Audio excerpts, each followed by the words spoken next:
അധ്വാനിക്കുന്നവരും ഭാരം ചുമക്കുന്നവരും എൻ്റെ അടുക്കൽ വരുവിൻ, ഞാൻ അവരെ ആശ്വസിപ്പിക്കാം എന്ന് അരുളി ചെയ്ത മാറാത്ത വാഗ്ദത്തങ്ങളിൽ വിശ്വസ്തനായ കർത്താവായ യേശുക്രിസ്തുവിൻ്റെ നാമത്തിൽ എല്ലാവർക്കും വന്ദനം. പ്രാർത്ഥനയോടുകൂടി ദൈവമുഖത്തേക്ക് നമുക്ക് നോക്കാം. ഉൽപ്പത്തി പുസ്തകം 39-ാം അധ്യായം 2-ാമത്തെ വചനത്തിൽ യഹോവ ജോസഫിനോടുകൂടെ ഉണ്ടായിരുന്നതിനാൽ അവൻ അഭിവൃദ്ധി പ്രാപിച്ചു. അവൻ മിസ്രയീമ്യനായ യജമാനൻ്റെ ഭവനത്തിൽ പാർത്തു. ലോകത്തിലുള്ള സകല മനുഷ്യരും ജാതി മത വർഗ വർണ്ണ ഭാഷ വ്യത്യാസമില്ലാതെ എല്ലാവരും ആഗ്രഹിക്കുന്നത് ദൈവം തങ്ങളോടൊപ്പം ഉണ്ടായിരിക്കണം എന്നുള്ളതാണ്. ദൈവം കൂടെയുണ്ടെങ്കിൽ ജീവിതം സുഖമാണ്, സന്തോഷമാണ്, ആനന്ദമാണ്, സമാധാനപൂർണമാണ് എന്ന് എല്ലാവർക്കും അറിയാം. അതുകൊണ്ട് ദൈവത്തെ കൂടെ നിർത്തുവാൻ ആളുകൾ ശ്രദ്ധിക്കാറുണ്ട്. എന്നാൽ ദൈവത്തിൻ്റെ വചനം പഠിക്കുമ്പോൾ നാം മനസ്സിലാക്കുന്നത് ദൈവം എല്ലാവരുടെയും കൂടെ ഇല്ല എന്നുള്ളതാണ്. ദൈവം ഒരു വ്യക്തിയുടെ കൂടെ ഉണ്ടെങ്കിൽ ആ വ്യക്തിയുടെ ജീവിതം മനുഷ്യൻ കണക്ക് കൂട്ടുന്നത് പോലെ അത്ര എളുപ്പമായിരിക്കില്ല എന്നും മനസ്സിലാക്കണം. ഉൽപ്പത്തി പുസ്തകം 39-ന്റെ 2-ഉം 3-ഉം 21-ാം വാക്യവും 23-ാം വാക്യവും ഒക്കെ 39-ാം അധ്യായത്തിലെ ഈ വാക്യങ്ങളൊക്കെ ദൈവം ജോസഫിനോടുകൂടെ ഉണ്ടായിരുന്നു എന്ന് നമുക്ക് തെളിവ് തരുന്ന വാക്യങ്ങളാണ്.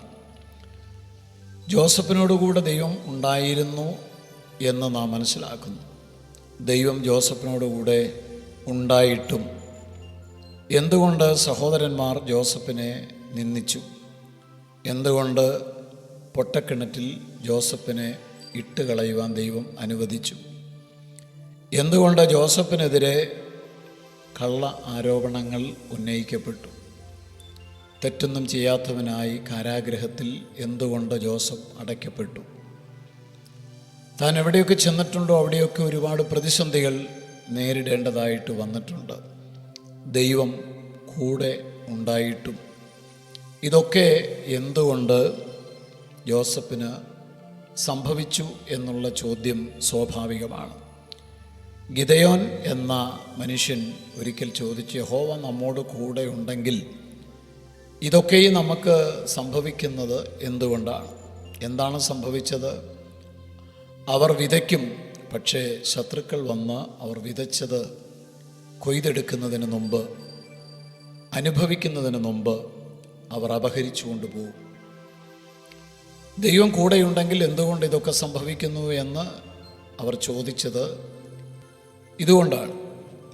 ദൈവം കൂടെയുണ്ടെങ്കിൽ തീർച്ചയായും ജോസഫിൻ്റെ ജീവിതം നമുക്ക് തരുന്ന ഒത്തിരി സന്ദേശങ്ങളുണ്ട്. ഉൽപ്പത്തി പുസ്തകം 39-ാം അധ്യായത്തിൽ 4 പ്രാവശ്യം ദൈവം ജോസഫിനോട് കൂടെയുണ്ടെന്ന് പ്രഖ്യാപിച്ചിട്ടുണ്ട്.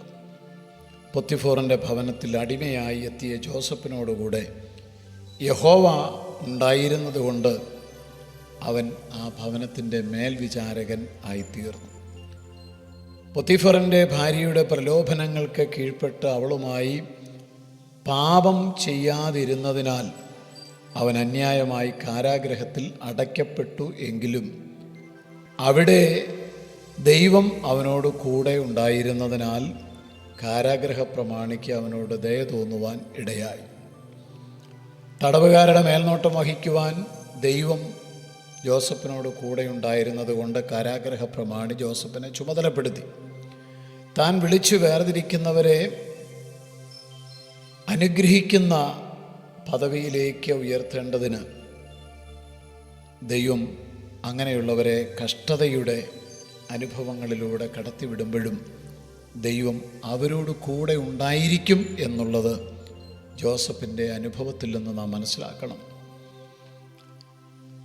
പാപം ചെയ്യുവാൻ അനുകൂലമായ സാഹചര്യങ്ങളിൽ പാപത്തിൻ്റെ പ്രലോഭനങ്ങളിൽ വീണുപോകാതെ വിശുദ്ധിയോടും വിശ്വസ്തയോടും കൂടെ ജീവിക്കുവാൻ കഴിയുന്നത് ദൈവം കൂടെ ഉള്ളതുകൊണ്ട് മാത്രമാണ്. ദൈവം നമ്മുടെ കൂടെയുണ്ടോ ഇല്ലയോ എന്നുള്ളത് നാം പരിശോധിക്കേണ്ടത് ആവശ്യം തന്നെയാണ്. കർത്താവ് പറഞ്ഞിട്ടുണ്ട്, ഞാനോ ലോകാവസാനത്തോളം എല്ലാ നാളും നിങ്ങളോട് കൂടെ ഉണ്ട് എന്നുള്ളത്. ഈ വാഗ്ദത്തം കർത്താവിൻ്റേതാണെങ്കിൽ പോലും നമ്മുടെ സമർപ്പണവും നമ്മുടെ ജീവിതത്തിലെ ക്രമീകരണങ്ങളും എപ്രകാരം ആയിരിക്കും എന്നുള്ളതിനെ അടിസ്ഥാനപ്പെടുത്തിയാണ് കർത്താവ് കൂടെ ഉണ്ടോ ഇല്ലയോ എന്നുള്ളത് നാം മനസ്സിലാക്കേണ്ടത്. ദൈവം കൂടെയില്ലാത്ത ജീവിതം ആരൊക്കെ കൂടെയുണ്ടെങ്കിലും ദൈവം കൂടെയില്ലെങ്കിൽ ആ ജീവിതം നിർഭാഗ്യകരമാണ്. ദൈവം കൂടെയില്ലാത്തവർക്ക് പ്രത്യാശയില്ല. ദൈവം കൂടെയില്ലാത്തവർക്ക് ജീവിതത്തിൽ ആശ നഷ്ടപ്പെട്ട അനുഭവങ്ങളാണ് ഉണ്ടാകുന്നത്. സമാധാനമില്ല. ആരൊക്കെ ഈ ലോകത്തിൽ അവരോടൊപ്പം ഉണ്ടെങ്കിലും ദൈവം കൂടെയുണ്ടെങ്കിൽ മാത്രമേ ജീവിതം മധുരമായിട്ട് ധന്യമായിട്ട് മാറുകയുള്ളൂ. അതുകൊണ്ട് ഇന്ന് ഈ വചനം കേൾക്കുന്ന ഓരോ പ്രിയപ്പെട്ടവരും ദൈവം തങ്ങളോടൊപ്പം ഉണ്ടെന്ന് ഉറപ്പുവരുത്തുക.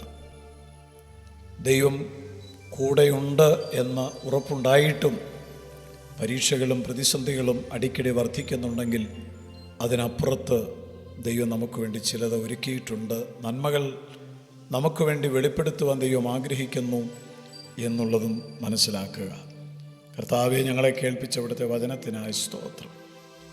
ലോകാവസാനത്തോളം കൂടെയുണ്ടെന്ന് അരുളി ചെയ്ത കർത്താവിനോട് കൂടെ വസിപ്പാൻ വചനം കേൾക്കുന്ന എല്ലാവരെയും സഹായിക്കണം.